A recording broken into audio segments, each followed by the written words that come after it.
Welcome to another pen video from me, Penultimate Dave.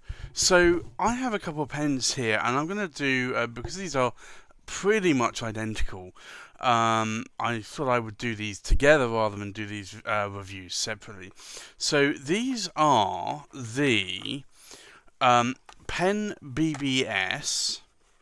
308. Now one is a 32 SF and one is a 27 SF. Now what I'll do, I'll show you, like these are very cheap pens from China. Let me unbox these. Like the boxes are very, very small, but you'll see that the pens will be inside like so. They come with a little shrink wrap wrapper there, but these are the pens. So let me take these out and I will show you these in more detail. So these are the Hawaiian Gradient, and I love the look of these pens. Now there's some suggestion that these are celluloid, some suggestions that these are acrylic. Now I'm not entirely sure which it is.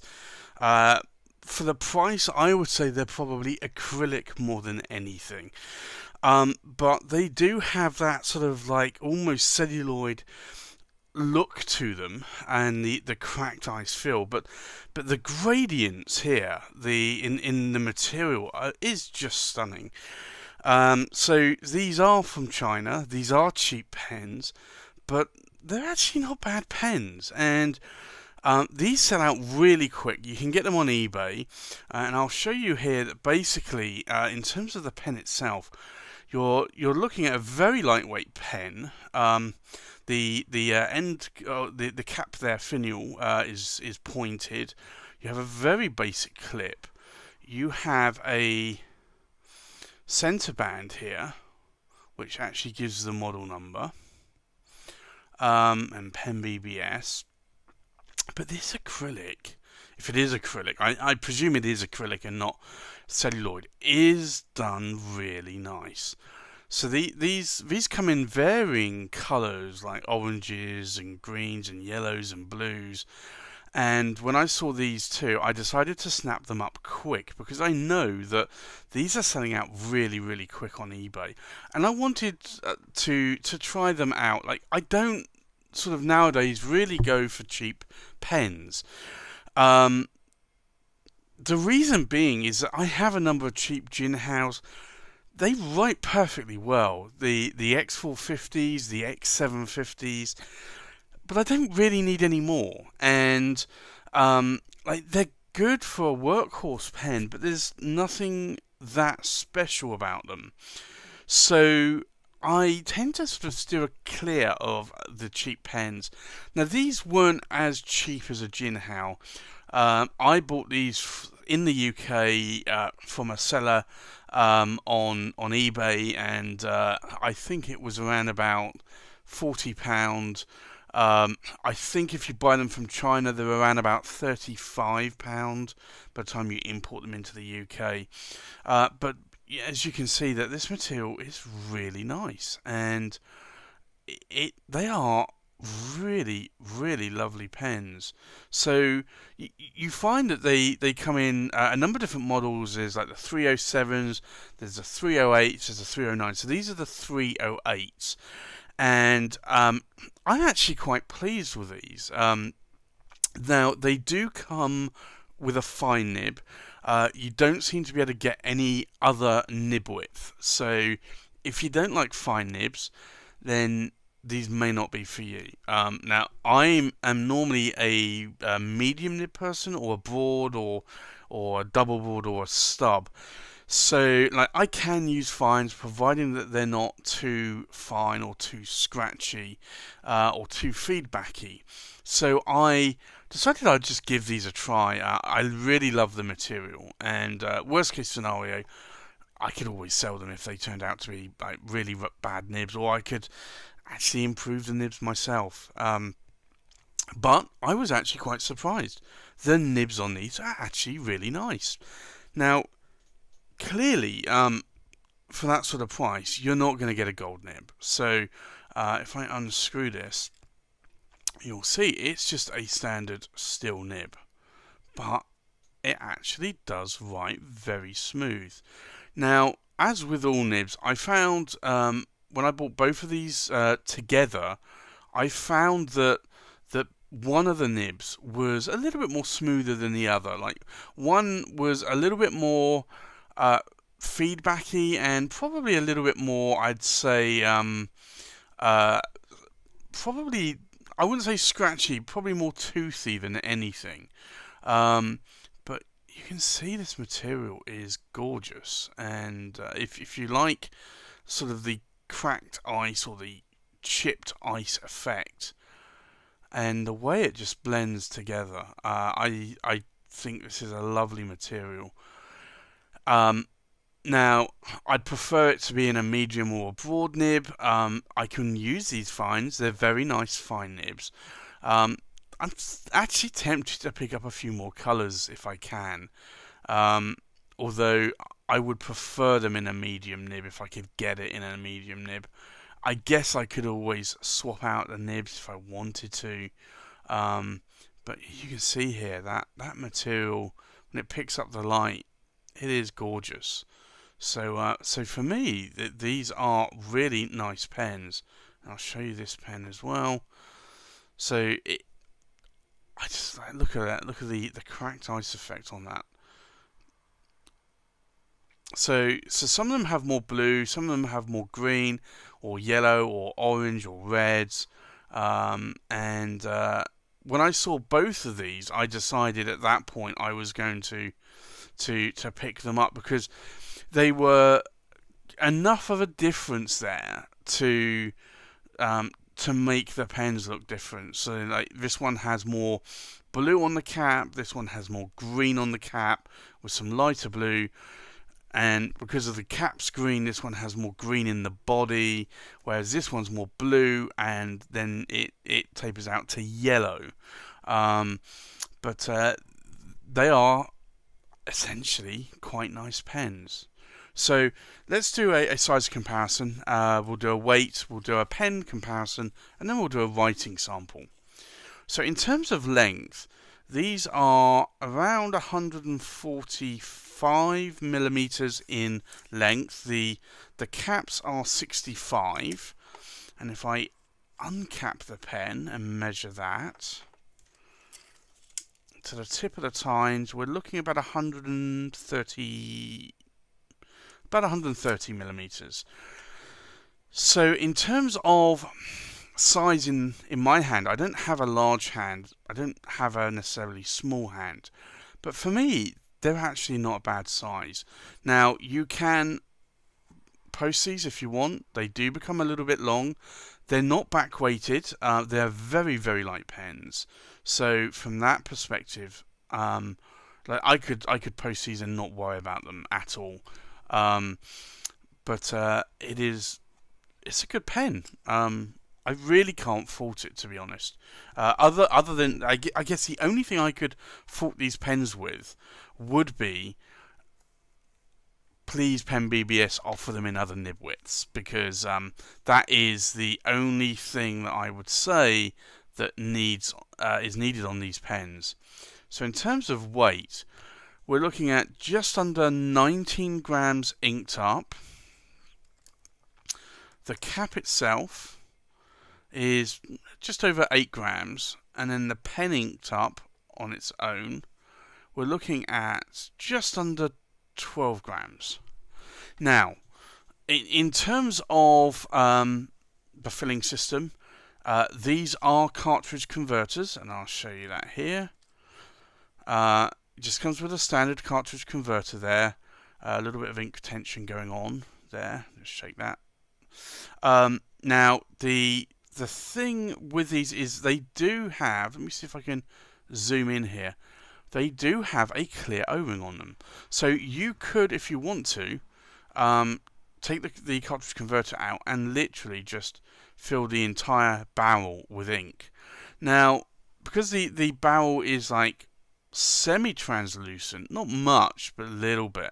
Like you might see the ink sloshing around. There you go. Like if I put the cartridge converter in there, you can see. So you would see ink in here, swimming around in it. I don't know if I'd want to do that, but these threads, with that O-ring, it's very tight fit there. So, but you could eyedropper these if you so wanted to. And my initial idea was actually to eyedropper these. And to be honest, since I got these, I haven't eyedroppered them. I tend to like cartridge converters. There's nothing wrong with cartridge converters. The only thing with cartridge converters are that effectively you are gonna have less ink capacity than you would from, say, a piston filling pen. So let's do a pen comparison. So left to right, we have the TWSBI Mini AL. We have a Pelikan M600 turquoise white, a Pelikan M800 vibrant blue, a TWSBI Diamond 580 AL, and we have the two PenBBS 308s. We have a Jinhao X450. We have a Edison Collier Persimmon Swirl. We have an Edison Perlette, and we have a Winsung 698. So let's do a writing sample from each of these pens. Now I have these inked up with different colour inks. I thought that might be best for the review here. So this is a PenBBS 308, and now they call it a like a 27 SF or a 32 SF. I'm not too sure which one is which out of these now.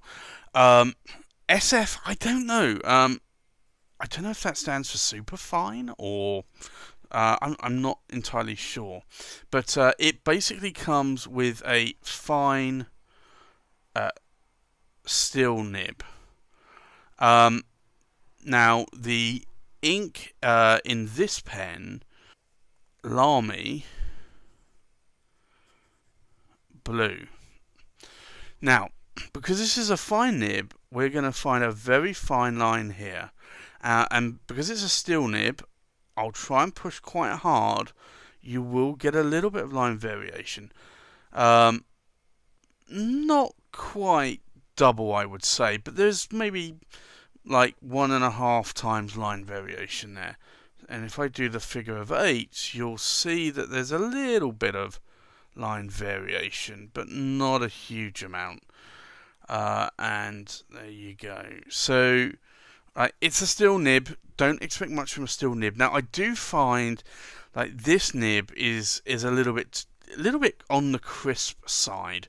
So I might actually do like one of these, and I think it may have been this one. I decided to try and smooth out a little bit just to see how it goes. So in terms of wetness, let's see. So these are not that wet of a nib, and yeah, so you get a little bit more wetness in terms of the downstroke. So if I just try the, yeah, so the downstrokes are definitely more wetter. That's probably because I'm applying a little bit more pressure. Now let's try the next one. And again, this is a PenBBS 308. I'll call it an SF again. Fine. And this is a steel nib. And this is inked up with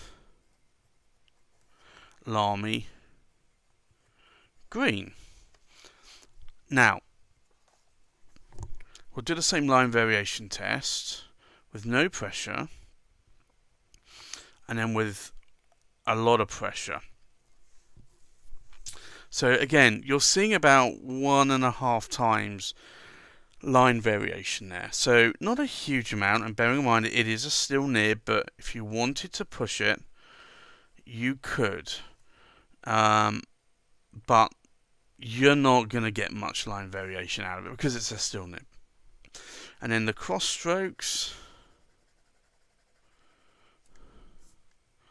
So again, the cross strokes are not that wet. The vertical strokes, again, are wetter.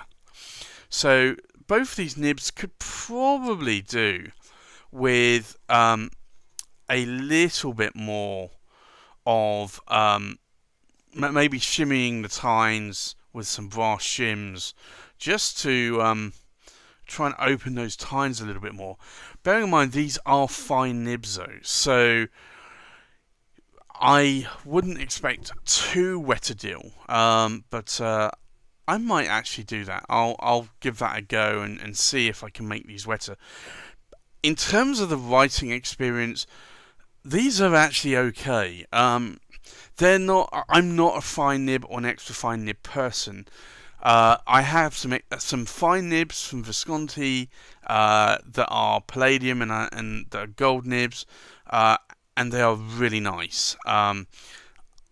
Now, in terms of steel nibs, I don't have any steel fine nibs, but these are fine. I find they have a bit of not necessarily feedback, but drag on the page.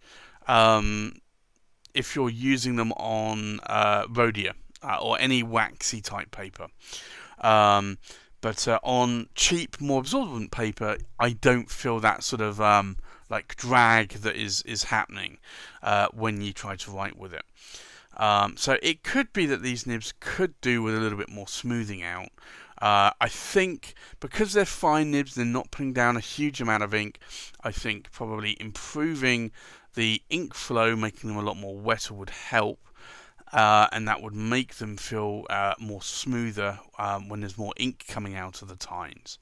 But for the money, I don't think these are bad pens. I don't think you can really go wrong with these. The only caveat I would say is that they are more dry writers than wet, and you can only get them in a fine nib. So if you like fine nibs, great. I would certainly consider getting some. If you don't like fine nibs, then in that case, I would say probably best to avoid, unless you want to go to the hassle of trying to swap out the nibs. So that's the video review of the PenBBS 308 Hawaiian Gradients. Thanks for watching. Please like, comment, subscribe, and I'll see you on the next pen video. Bye bye.